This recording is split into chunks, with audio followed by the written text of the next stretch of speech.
आयुष्मान भारत सबसे बड़ा स्कैम है, स्कैंडल है। आज दिल्ली के हर व्यक्ति को हम लोगों ने मुफ्त इलाज कर दिया कि आपका इलाज मुफ्त होगा, चाहे अमीर हो चाहे गरीब हो। सरकारी अस्पताल अच्छे कर दिए, जगह जगह मोहल्ला क्लिनिक खोल दिए। मुझे ये बात कहते हुए बड़ा दुख है कि इनकी पार्टी ने उन अस्पतालों का बेड़ा गर्क करने में कोई कसर नहीं छोड़ी। पिछले 2 साल के अंदर, पिछले 2 साल में जिस तरह से एलजी साहब ने अधिकारियों के माध्यम से दवाइयां बंद कर दी, टेस्ट बंद, लड़ लड़ के मैंने उसको दोबारा चालू कराया, लड़ लड़ के दोबारा। ये अच्छी बात नहीं है, ये अच्छी बात नहीं है। शिक्षा जिस आदमी ने ठीक करी उसको पकड़ के जेल में डाल दिया, हेल्थ जिसने ठीक करी उसको पकड़ के जेल में डाल दिया। फिर भी जब अस्पताल चल रहे थे तो उनकी पकड़ के डॉक्टरों की भर्ती। जो खिड़की के ऊपर आदमी बैठता है, एमटीएस कहते हैं, डेटा एंट्री ऑपरेटर कहते हैं, डेटा एंट्री ऑपरेटर एक दिन ऑर्डर पास करके सारी दिल्ली के सरकारी अस्पतालों के डेटा एंट्री ऑपरेटर हटा दिए। एक दिन तो ऐसा आया जिस दिन खिड़की पे कोई नहीं बैठा था, दवाइयों की खिड़की पे कोई नहीं, रजिस्ट्रेशन की खिड़की पे कोई। ये क्या है? और फिर इस सदन के अंदर आके इनकी हिम्मत होती है कहने की कि सरकारी अस्पताल खराब पड़े। अरे तुमने करे हैं सरकारी अस्पताल खराब। आज सरकारी अस्पताल हमने इतने लड़ लड़ के उसको व्यवस्था को हम कोशिश कर रहे हैं कि वो दुरुस्त रहे। सरकारी अस्पताल हमने शानदार कर दिए। ये लोग बार बार कहते हैं आयुष्मान भारत, आयुष्मान भारत, आयुष्मान भारत। आयुष्मान भारत क्या है? आयुष्मान भारत सबसे बड़ा स्कैम है, स्कैंडल है, स्कैंडल है, सबसे बड़ा स्कैंडल है आयुष्मान भारत।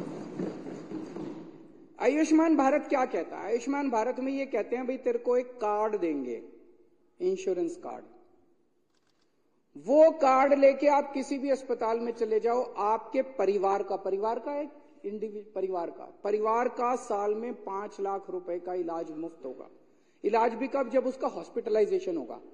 उसको खांसी है, बुखार है, रोज की रोजमर्रा की दवाइयां वो नहीं मिलेंगी, दवाइयां नहीं मिलेंगी, टेस्ट नहीं होंगे डेली का।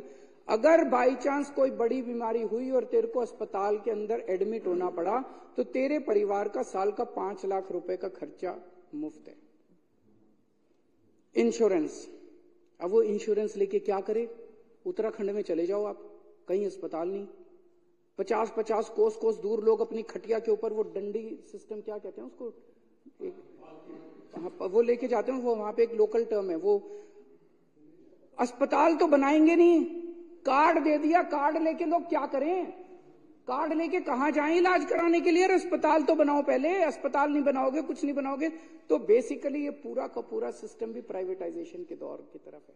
सरकारी अस्पताल बंद करते जा रहे हैं, एक कार्ड पकड़ा दिया कि प्राइवेट में जाके अस्पताल में इलाज करा लो। आयुष्मान भारत दूसरा, उसमें यह लिखा हुआ है कि केवल ऐसे लोगों को मिलेगा जिनकी पारिवारिक आय साल की 2.5 लाख रुपए से कम है। 2.5 लाख रुपए मतलब 20,000 रुपए, 20,000 के लगभग तो दिल्ली में मिनिमम वेज है। 20,000, जिसके 30,000 रुपए हो गए वो इलाज करा सकता है। आज इतना महंगा इलाज हो रहा है, वो इलाज करा सकता है। 30,000 रुपए, 40,000 रुपए, क्या 50,000 रुपए वाला भी अगर एक हार्ट अटैक हो जाए इलाज नहीं करा सकता अपना। कह रहे हैं आयुष्मान भारत, उस पे 5 लाख की लिमिट। दिल्ली के अंदर का जो मॉडल है, मैं पहले आयुष्मान भारत बताया, उसमें यह भी लिखा है सरकारी अस्पतालों को पैसे लेने पर। दिल्ली में हमने सारे सरकारी अस्पतालों में सारा कुछ फ्री कर रखा है, सब कुछ मुफ्त है। इसमें आयुष्मान भारत में कंपलसरी है, हमारे पीछे पड़े हैं इसको लागू करो कि सरकारी अस्पतालों के अंदर भी हर सेवा के पैसे लेने पड़ेंगे आपको। हर चीज के पैसे लेगा सरकारी अस्पताल। फिर उस आदमी के ऊपर है वो सरकारी में जाए कि प्राइवेट में जाए, जहां जाएगा उसको 5 लाख रुपए तक का। सरकारी में भी 5 लाख तक का फ्री मिलेगा, प्राइवेट में भी। अरे हमने तो सारा ही फ्री कर दिया सरकारी के अंदर, हम 5 लाख की लिमिट क्यों लगाएं? हम 5 लाख की लिमिट क्यों लगाएं? आप कहते हो कि सरकारी अस्पताल में पहली बात तो हम पैसे लेंगे, ब्लड टेस्ट लेंगे तो पैसे लेंगे, दवाई लेंगे तो पैसे लेंगे, डॉक्टर जो बैठा है उसकी जो कंसल्टेंसी चार्ज लेंगे, और वो 5 लाख रुपए तक। हमने तो सब कुछ फ्री कर दिया, सारों का फ्री कर दिया। ये कहते हैं 2.5 लाख रुपए की इनकम वालों को देंगे, हमने तो सारे अमीर गरीब सबका फ्री कर दिया। तो तुम्हारी आयुष्मान भारत अच्छी है, हमारी केजरीवाल मॉडल अच्छा है।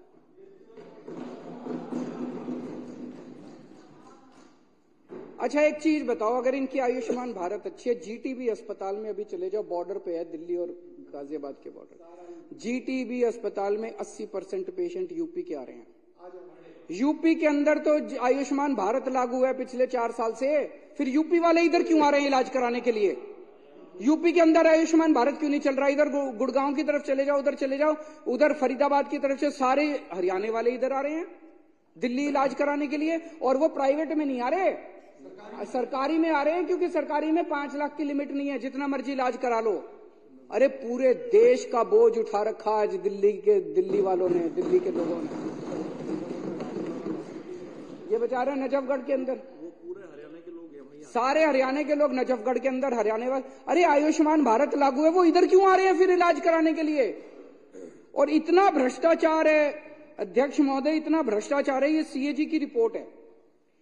सीएजी ने आयुष्मान भारत का सितंबर 2018 से 2021 तक का उन्होंने जांच करी, 964 अस्पतालों की जांच करी, 161 जिले, 28 स्टेट्स एंड यूनियन टेरिटरीज। उसमें उन्होंने पाया 2 लाख से ज्यादा ऐसे लोग थे जिनका date of discharge date of surgery के पहले था, मतलब वो अस्पताल से डिस्चार्ज हो गया, सर्जरी बाद में हुई है, अस्पताल से डिस्चार्ज हो गया, सर्जरी बाद में हुई है, तो फेक केस थे। 46,000 केस ऐसे निकले जिसमें डिस्चार्ज की डेट एडमिशन की डेट से पहले थी, मतलब आदमी डिस्चार्ज पहले हो गया, एडमिशन बाद में हुआ। 2 लाख से ज्यादा केस ऐसे निकले जो मरे हुए लोगों के थे। ढेरों केस ऐसे निकले जो एडल्ट्स के थे और उनको पीडियाट्रिशियन ने इलाज कर रखा था, बच्चों के डॉक्टर से इलाज करा रखा था एडल्ट्स ने। 9 लाख केस ऐसे निकले जिसमें एक ही फोन नंबर था, 9999999999। ये फोन नंबर 9 लाख लोगों का निकला। इस तरह के बहुत घपले निकले। ये मैं नहीं कह रहा, ये आयुष्मान भारत कह रही है, ये इनका मॉडल है।